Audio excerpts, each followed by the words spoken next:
Hey, how are you? So this is Harmonic Concepts, chapter 28, from my newest book that is not available to the public quite yet. It's just available on my Patreon page for my Patreon followers who are at the $10 tier, okay? So this is chapter 28. I'm talking about major 13 chords. So people get a little bit confused. What's the difference between a 6 chord and a 13 chord?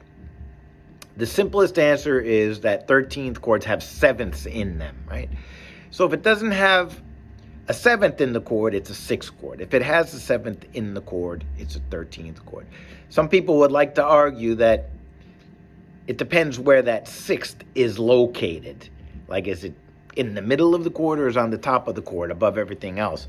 Now, if you're a piano player, maybe that is something to consider. But I think for guitar players that you don't have to worry about that. Simply because like everything in the guitar is sort of in the middle, right? Compared to piano or... so you see what I'm saying? So just remember, if it has a 7, it's a 13. If it doesn't have a 7, it's a 6, okay? Now, what's a 6-9? 6-9 means it doesn't have a 7th, okay? And that's a 6-9. So it's like a 1, 3, 5, 6, and 9. Not a 1, 3, 5, 7, 6, and 9. That would be a 13 again, right? Because the highest extension would be a 13 in that case. Okay, so let's not get confused about that. Anyway, so I just give some examples in the book of some nice voicings that I like. The first one looks like this. Now, you don't need to play the root if you're playing with a bass player. It's not that hard either. So you're just going like... You can put the root on it if you'd like to.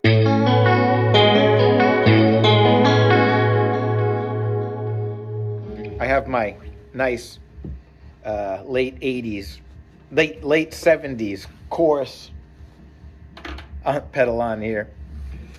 And it sounds like the Police or something, right? Okay, so this chord, the voicing is just 7, 9, 3, and 13. It's got the 7, so I'm not calling it 6, I'm calling it 13. Over the A note. It's nice, right? Okay, next, this is another voicing that I like a lot, like this. This looks like a 6-9 chord, right? Because it's the let's see what we got here. The 3rd, the 6th, the 9th, the 5th.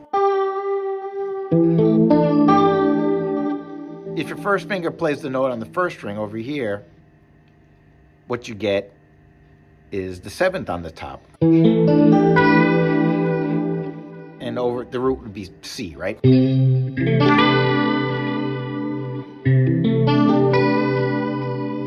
I think this is a nice sound. I use this for major chords all the time. You don't necessarily need to play the root, of course, but you can if you want. Next, this is an E major 13. The root's here. You can't really play it, but that's where it is. And this one is the, let's see what we got here. The 3rd, 6th, the 7, and the 5th on the top. Pretty too, right? So,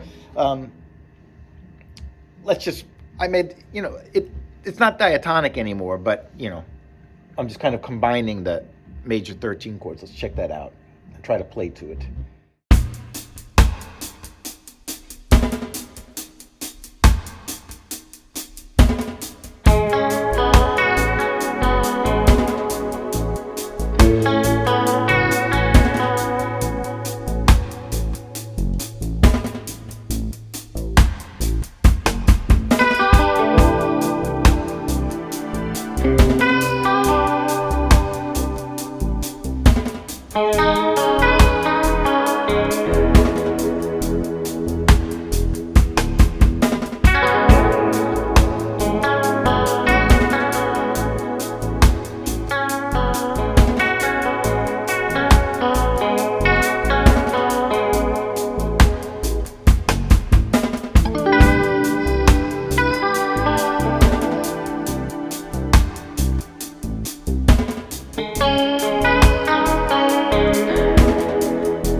Look, so I'm going to show you another nice chord. Look, this is a good shape for E 6/9, okay?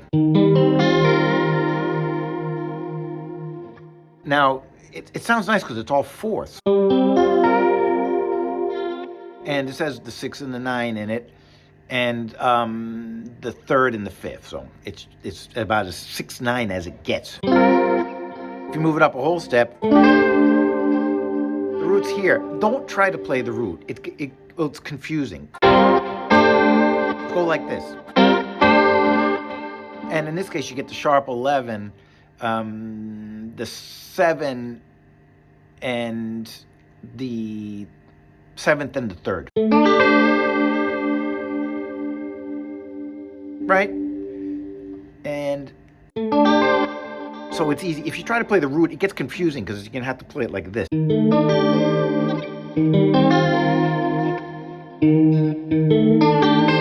Kind of hard, so don't do that. Just go like this. Then move it up here and you get 6/9 again. And if you move it up another whole step, then you get the E flat major 13 chord, right? Again, and this was the 7th, the 3rd, the 6th, and the 9th. 6/9, major 13, 6/9, major 13. So I'm gonna just, for example, use this in a 2-5-1. So like this. This is F minor 9. B flat 7, sharp 5, sharp 9, flat 9, and then for the 1 chord I'm going to play 6/9, but move it up like we just did. Okay.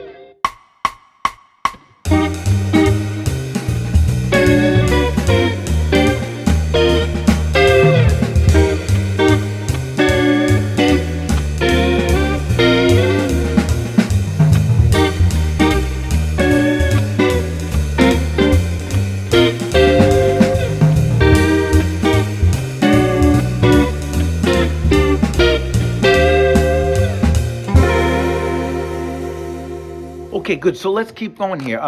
The next one, this is also sort of a useful thing. So you notice that the further that we discover chords, we find out that a lot of the same shapes can be used for different chords just by changing positions and things, right? So look, here's E major 13. The root is here, but you don't have to play it.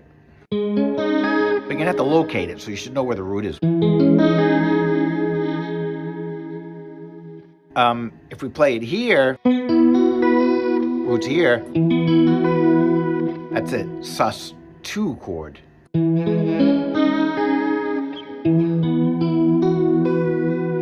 If we move it here, the root's going to be over here. It's kind of hard. This gives us a E 6/9 chord. So you see, it's just the same shape moved around.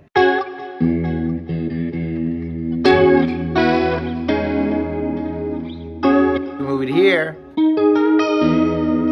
that's going to be E major 7 sharp 11.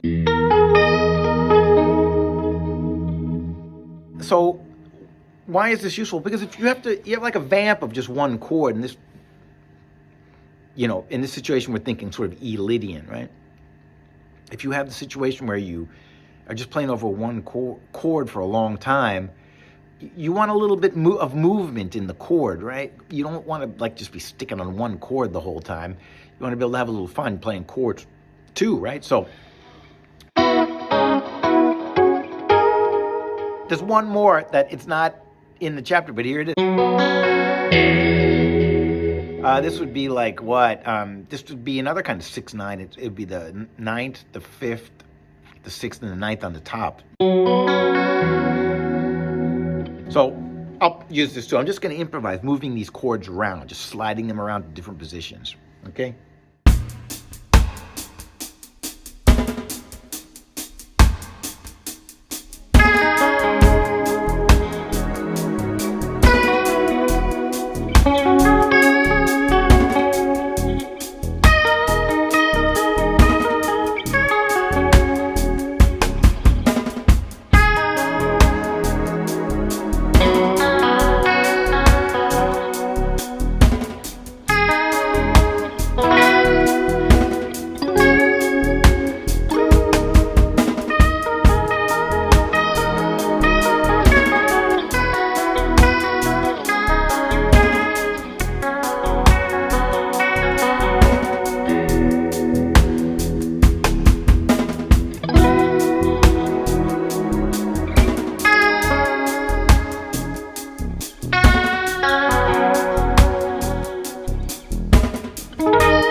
right, so that's chapter 28 from my newest book, Harmonic Concepts. And it's not available except on Patreon right now.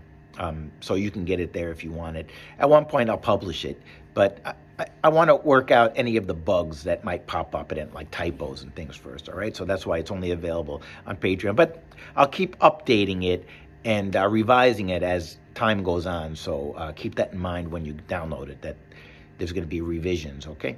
I'll find better examples and maybe other chords too. All right, so enjoy it, and I'll see you in the next one.